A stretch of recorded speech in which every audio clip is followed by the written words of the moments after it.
एक बार की बात है, महात्मा गौतम बुद्ध अपने शिष्यों सहित घनी पेड़ के छांव के नीचे बैठे हुए थे।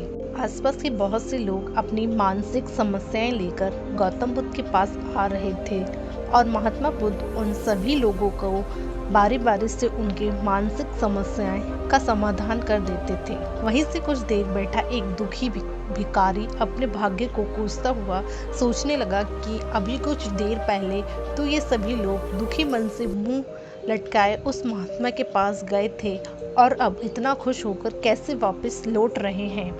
आखिर इन्हें ऐसा कौन सा समाधान मिल रहा है। अब वे दुखी भिखारी सोचने लगा कि ऐसा क्या हो रहा है कि ये सभी खुश होकर वापस लौट रहे हैं।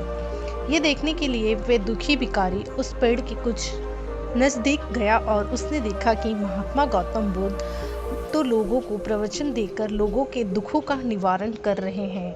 ये देखकर उस भिखारी के मन में भी इच्छा हुई, क्यों ना मैं भी इस महात्मा को अपना दुख बताकर समाधान पाऊं और मुझे अपने दुख का समाधान अवश्य ही मिलेगा। भिखारी अब महात्मा बुद्ध के सामने पहुंचा और हाथ जोड़कर महात्मा बुद्ध से बोला, हे महात्मा बुद्ध, मैं भी लोगों की मदद करना चाहता हूँ और मुझे भी लोगों की मदद करने की बहुत इच्छा है, लेकिन मैं कैसे मदद कर सकता हूँ। मैं बहुत गरीब हूँ और नहीं मेरे पास कोई ऐसी चीज़ है जिससे मैं किसी की मदद कर सकूँ और मैं कोशिश करने पर भी किसी की मदद नहीं कर पाता। मुझे भगवान इतना गरीब क्यों बनाया है और हे महात्मा, मुझ पर कृपया कीजिए। इतना बोलते ही वे भिखारी महात्मा बुद्ध के सामने रोने लगा। तब महात्मा बुद्ध ने उससे कहा, तुम बहुत ही अज्ञानी हो और तुम अब तक इस भ्रम में जी रहे हो कि तुम्हारे पास कुछ नहीं है और जबकि दूसरों को देने के लिए तुम्हारे पास बहुत कुछ है। तुम बिना धन और वस्तु के भी किसी की मदद कर सकते हो। तुम्हारे पास जुबान है जिससे तुम मीठे शब्द बोलकर किसी के चेहरे पर तुम मुस्कान ला सकते हो। तुम अपने शब्दों की ताकत से किसी के भी टूटे हुए हौसले को मजबूत कर सकते हो। इन शब्दों की शक्ति से तुम किसी के भी मन में पॉजिटिव विचारों के बीज बो सकते हो और उसे गलत रास्ते पर जाने से रोक सकते हो। और तुम अपने इन दो हाथों से किसी भी कमजोर या लाचार व्यक्ति की सहायता कर सकते हो।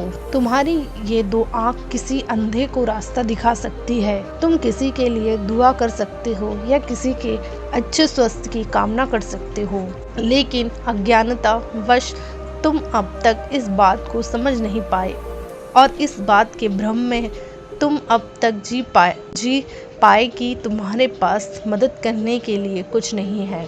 किसी की मदद करने के लिए धन की वस्तु का होना जरूरी नहीं है, फिर भी बिना धन और वस्तु के भी हम लोगों की कई तरह से मदद कर सकते हैं। महात्मा बुद्ध की ये ज्ञान बातें सुन भिखारी के चेहरे पर मुस्कान आ गई और वे खुशी से झूमता हुआ वहां से चला गया। सीख, महात्मा बुद्ध की छोटी सी कहानी से हमें ये सीख मिलती है कि आजकल लोग बहुत ही दुखी होते हैं कि मेरे पास ये नहीं, पर महात्मा बुद्ध कहते हैं पास जो भी हो उसी में हम संतुष्ट, हमारे पास जो भी हो हमें उसी में संतुष्ट रहना चाहिए और बिना मतलब के हमें लोगों की मदद करना चाहिए। इन्हीं से हम सबको परम सुख की प्राप्ति होगी। आपको गौतम बुद्ध की कहानी कैसी लगी हमें कमेंट करके ज़रूर बताएं।